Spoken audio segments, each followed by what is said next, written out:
अस्सलाम वालेकुम dear students, आप देख रहे हैं सैद अली एकेडमी और हाजिर हैं हम लोग सेकंड लास्ट वीडियो के साथ इस चैप्टर की, जो कि है हमारे पास थर्मो रेगुलेशन। तो आइए आज की इस वीडियो को शुरू करते हैं। थर्मो रेगुलेशन की अगर हम बात करेंगे तो हमने पहले ही इसका डिस्क्राइब किया था। Thermo regulation is a homeostatic mechanism. Homeostasis से जुड़ा हुआ मैकेनिज्म है, और इस मैकेनिज्म का काम क्या है? लिखा हुआ है that keeps the body temperature of an organism up to suitable limit independent of the external environment. तो बाहर का एनवायरनमेंट कितना भी हो, एक ऑर्गेनिज्म का इन्वायरमेंट ये मेंटेन रखेगा। एक ऑर्गेनिज्म का इन्वायरमेंट उसकी सूटेबल लिमिट के अंदर रखेगा। वो लिमिट जो जानदार बर्दाश्त कर सकता है, उस जानदार की लिमिट के अंदर इन्वायरमेंट इंसान का या किसी और जानदार का वैसा रहेगा। जिसे हमारा इन्वायरमेंट होता है 37 सेल्सियस। तो हमारा इंडिपेंडेंट होगा बाहर की इन्वायरमेंट से। बाहर का टेम्परेचर कितना भी बढ़ जाए, कम हो जाए, हमारा टेम्परेचर यही 37 रहेगा। तो इसे कंट्रोल करने का मैकेनिज्म हमारे पास थर्मो रेगुलेशन कहलवाएगा। सर्दी हो चुकी है, टेम्परेचर माइनस में चला जा चुका है, मिसाल -4 -3 बन चुका है, और हमारा टेम्परेचर वही 37 रहेगा, और ये रहेगा थर्मो रेगुलेशन की वजह से। तो यही बात लिखी हुई, it is all about keeping the stability of the thermal energy expense in the body.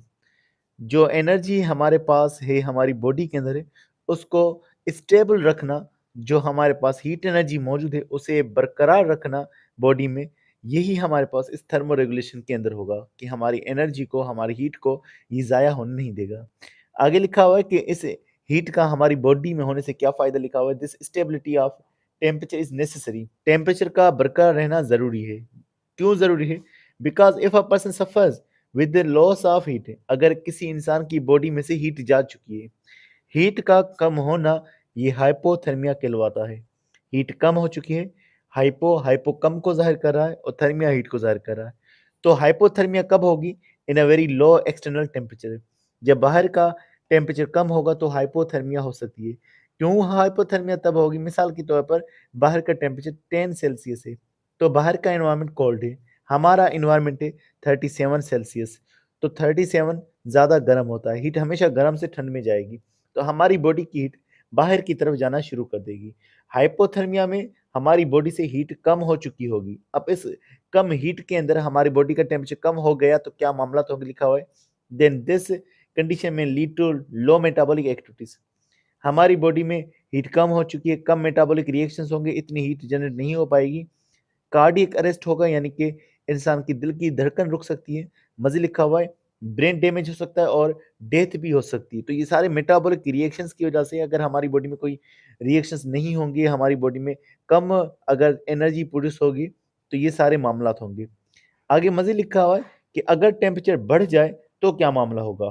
Temperature कैसे बढ़ेगा? अगर बाहर ज़्यादा गर्मी मौजूद है, टेम्परेचर 50 सेल्सियस हो चुका है, हमारी बॉडी का टेम्परेचर अब है 37। तो हमने कहा गर्मी से हीट हमेशा ठंडी जगह आएगी। बाहर 50 सेल्सियस है, बाहर का एनवायरनमेंट गर्म है, हमारी बॉडी का उसके मुकाबले में ठंडा है, तो बाहर की एनर्जी हमारे पास पहुंचेगी। लिखा हुआ है if the body temperature rises from 37 to 42 Celsius. अगर 37 सेल्सियस था, इससे टेम्परेचर 42 सेल्सियस भी हो गया, तब भी ये कंडीशन हाइपरथर्मिया कहलवाएगी। A person also suffers with many complications like fever. एक इंसान को मामला कई सारे होंगे, जैसे बुखार हो जाएगा।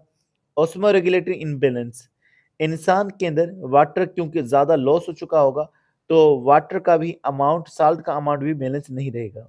उसके अलावा स्ट्रोक होगा, यानी ब्रेन को डैमेज होगा, और उसके अलावा कुछ केसेस के अंदर यहाँ पर भी डेथ हो सकती है।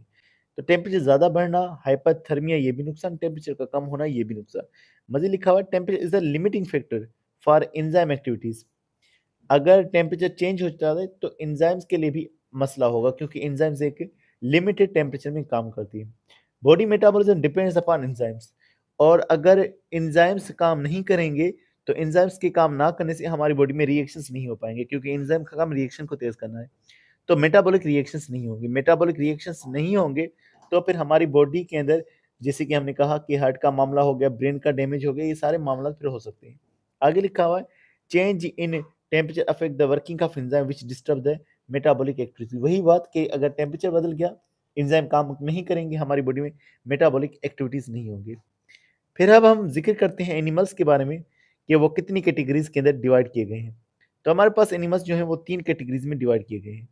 अब वो 3 कैटेगरीज कौन सी है? सबसे पहले अगर हम जिक्र करें तो लिखा हुआ है animals are classified on the basis of their capability to maintain body temperature by utilising different heat sources. एक ऑर्गेनिज्म अपनी बॉडी का टेम्परेचर मेंटेन कर रहा है। अब वो मेंटेन करने के लिए मुख्तलिफ तरीके अपनाएगा, मुख्तलिफ जगहों से हीट हासिल करेगा, तो उस हिसाब से हमने उसे डिवाइड किया हुआ है। लिखा हुआ है, those animals who drives temperature to warm their bodies from external sources are called ectotherm और पोकाइलोथर्म्स। वो एनिमल्स जो बाहर से हीट को लेकर आ रहे हैं ताकि उनकी बॉडी वार्म रह सके, ताकि उनकी बॉडी गर्म रह सके। जो बाहर से एनिमल्स हीट लेकर आएंगे, एक्सटर्नल सोर्स से हीट लेकर आएंगे, उन्हें एक्टोथर्म कहा जाएगा। एक्टो का मतलब भी होता है बाहर, थर्म का मतलब है हीट। बाहर से हीट हासिल करने वाले एनिमल्स, इनको पहले पोकाइलोथर्म्स यानी कि कोल्ड ब्लडेड कहा जाता था, लेकिन अब इनके लिए टर्म जो है वो एक्टोथर्म्स यूज होती है। आगे लिखा हुआ है, since ectotherms rely on environmental heat sources, क्योंकि एक्टोथर्म्स का जो पूरा जरिया होता है वो इन्वायरमेंट की हीट होती है। मिसाल सूरज हो गया, वो वहां से हीट हासिल करेंगे या किसी गर्म जगह से हीट हासिल करेंगे। क्योंकि वो गर्म जगह से हीट हासिल कर रहे हैं, तो लिखा हुआ है then can operate at economically metabolic rates, तो वो कम मेटाबॉलिक रेट पर भी काम कर सकती है, यानी कि उनकी बॉडी को इतना ज़्यादा हीट बनाने की ज़रूरत नहीं पड़ती, तो उनके इतना ज़्यादा मेटाबॉलिक रिएक्शंस नहीं होंगे, उनकी हीट बाहर से उनको हासिल हो रही होगी। आगे लिखा हुआ है, ectotherms live in environment where in which temperatures are constant. Ectotherms ऐसे इन्वायरमेंट में रहते हैं जहां पर टेम्परेचर कांस्टेंट रहता है, यानी कि जहां पर टेम्परेचर में ज़्यादा बदलाव नहीं होता। और वो कौन से इन्वायरमेंट्स हैं, जैसे कि लिखा हुआ है सच एज ट्रॉपिक्स और ओशन, जैसे कि ट्रॉपिक्स का रीजन हो गया या ओशन का रीजन हो गया। अब ट्रॉपिक एरियाज जो होती हैं उनका एनवायरनमेंट तकरीबन जो है 25 से लेकर के 28 तक का होता है, यानी गर्म इलाका होता है। आगे मजीद बात कर लिखा हुआ है, therefore they would rather prefer to get heat by behavior means rather than physiological activities। अब जब ये हीट हासिल करेंगी तो हीट हासिल करने का इनका तरीका फिजियोलॉजिकल नहीं होगा बल्कि बिहेवियर होगा, यानी कि ये जिस्मानी तौर पर अपनी बॉडी में बदलाव करके हीट को नहीं लाएंगे, लेकिन ये अपने तरीक़ेकार, अपने तौर तरीके बदला कर ये हीट हासिल करेंगे, यानी कि इनकी बॉडी में कोई इतने चेंजेस देखने को नहीं मिलेंगे।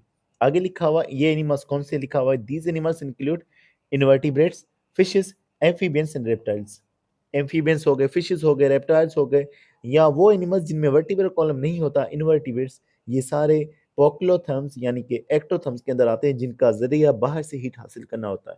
इनके अंदर इतना मेटाबॉलिक रिएक्शंस नहीं हो रहे। दूसरे एनिमल्स भी हमारे पास मौजूद हैं। अब लिखा हुआ है animals who maintain a constant internal body temperature, जिनका अंदरूनी टेम्परेचर कांस्टेंट रहता है, usually within a narrow range of temperature are called endotherms. और वो टेम्परेचर हल्की ही रेंज में रहता है, यानी वहां से बदलता नहीं है। इन एनिमल्स को एंडोथर्म्स कहा जाता है। एंडो का मतलब ही समझिएगा, एंडो का मतलब है इनसाइड और थर्म का मतलब है हीट। वो अपनी बॉडी से ही हीट हासिल करते हैं।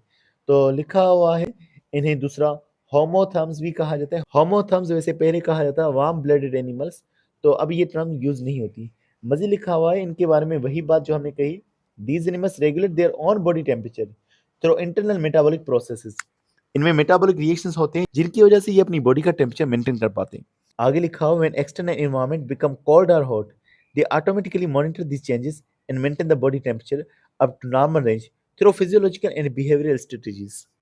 अब जब भी बाहर का एनवायरनमेंट बदलेगा, चाहे वो कोल्ड हो जाए या हॉट हो जाए, ये पहले तो उन्हें देखेंगे। उन चेंजेस को जब इन्हें पता चलेगा तो फिर ये अपनी बॉडी को फिर मेंटेन करना शुरू कर देंगे।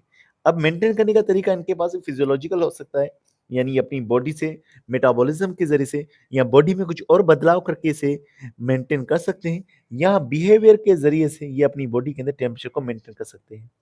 अब इनके अंदर जो एनिमल्स हैं वो कौन से हैं? जैसे कि है हमारे पास बर्ड्स और दूसरे मैमल्स। अब बिहेवियरल की मैं आपको एक मिसाल दे दूँ कि बिहेवियर के तौर पर किस तरह से, मिसाल के तौर पर हम एनिमल्स जो होते हैं वो गर्म कपड़े पहनना शुरू कर देते हैं सर्दियों के अंदर, ये हमारा एक बिहेवियर है। इसी तरह से हमारा पानी में जाना, ये भी हमारा एक तरह का बिहेवियर है। तो बिहेवियर के तौर पर हम लोग अपना टेम्परेचर मेंटेन कर सकते हैं, या फिजियोलॉजिकल हमारी बॉडी जिस्मानी तौर पर भी अपने टेम्परेचर को बॉडी में बदलाव लाकर भी मेंटेन करा सकती है। फिर हमारे पास कुछ और एनिमल्स हैं जिनको हेटेरोथर्म्स कहा जाता है। आगे हमारे पास लिखा हुआ है some animals are called heterothermic animals. कुछ एनिमल्स को हम हेटेरोथर्मिक एनिमल्स कहते हैं। अब हेटेरोथर्मिक एनिमल्स कौन से होते हैं, लिखा हुआ है these animals can switch between homotherms and endotherms. अब यहाँ ये गलती है, होमोथर्म की जगह पर एक्टोथर्म आना चाहिए था। ये एनिमल्स ऐसे हैं जो एक्टोथर्म और एंडोथर्म के दरमियान में अपने आप को बदल देते हैं, यानी कभी ये एंडोथर्म बन जाएंगे, कभी ये एक्टोथर्म बन जाएंगे। यानी कभी इनका तरीका ये होगा कि बाहर के जरिए से हीट हासिल करेंगे किसी बाहर के सोर्स से, कभी ये खुद से हीट को जनरेट करेंगे। लिखा हुआ है these changes in strategies typically occur on daily basis और एनुअल बेसिस। अब ये जो अपना मामला कर रहे हैं, अपने आप को एक्टोथर्म या एंडोथर्म बना रहे हैं, ये अपने आप को एनुअल बेसिस पर भी कर सकते हैं, यानी साल में उन्होंने कभी एक दफ़ा कर दिया, या फिर जो है ये अपने आप को डेली बेसिस पर ऐसा कर सकते हैं। अब लिखा हुआ है these animals regulate body temperature usually as constant. आमतौर पर इनका जो टेम्परेचर होगा वो कांस्टेंट रहेगा एंडोथर्म्स की तरह। लिखा हुआ है लेकिन but allows body temperature fluctuate with the environment. लेकिन इनका टेम्परेचर इन्वायरमेंट के साथ बदल भी सकता है, और ये जो प्रॉपर्टी है ये एक्टोथर्म की प्रॉपर्टी होती है। मज़ीद लिखा हुआ है व्हेन इनएक्टिव, जब ये इनएक्टिव होते हैं, जब ये कोई काम नहीं करते, मिसाल सर्दियों के अंदर, तो तब ये अपना टेम्परेचर जो है इन्वायरमेंट के हिसाब से बदल देते हैं। और एग्जांपल्स के तौर पर कैसे लिखा हुआ है बेड्स एंड हमिंग बर्ड्स, ये इनकी एग्जांपल्स है। इनके बारे में लिखा हुआ है go into what is known as torpor and bear hibernate. ये टॉपर की कंडीशन में चले जाते हैं। टॉपर की कंडीशन कौन सी होती है? जब ये इनका मेटाबॉलिक रेट बहुत कम हो जाता है, बहुत ही इनएक्टिव हो जाते हैं। तो हमिंग बर्ड और ये जो हमारे पास बेड्स होते हैं, बहुत ही कम एनर्जी अपने अंदर स्टोर करते हैं ताकि ये गुजारा कर सके, और इस कंडीशन को हम टॉपर कहते हैं। लिखा हुआ है both are the examples of heterothermy where the internal temperature of animal drops during specific period of time. इनका इंटरनल टेम्परेचर ड्रॉप हो जाएगा, और ये जो है मेटाबॉलिज्म कम कर रहे हैं, टेम्परेचर को कम कर रहे हैं। वजह क्या है इसकी? लिखा हुआ है usually when the food is scarce. जब फूड बहुत ही कम क्वांटिटी में होता है, तब ये अपने आप को इस कंडीशन में लेकर आते हैं, यानी कि अपने आप को टॉर्पर बना देंगे, और टॉर्पर कंडीशन के इनका टेम्परेचर बहुत ही कम हो जाएगा। तो ये जो है हेटेरोथर्म्स अपना टेम्परेचर कांस्टेंट भी रख सकते हैं एंडोथर्म्स की तरह, और अपना टेम्परेचर बदल भी सकते हैं एक्टोथर्म्स की तरह। तो ये इनकी प्रॉपर्टीज होती हैं। तो डियर स्टूडेंट्स, आज की ना बस इतना था। उम्मीद करता हूँ वीडियो पसंद आई होगी। अगर वीडियो पसंद आई तो इसे लाइक और अपने दोस्तों के साथ शेयर करना मत भूलिएगा। मिलते हैं नेक्स्ट वीडियो में, तब तक आप बहुत सारा ख्याल रखिएगा। अस्सलाम वालेकुम।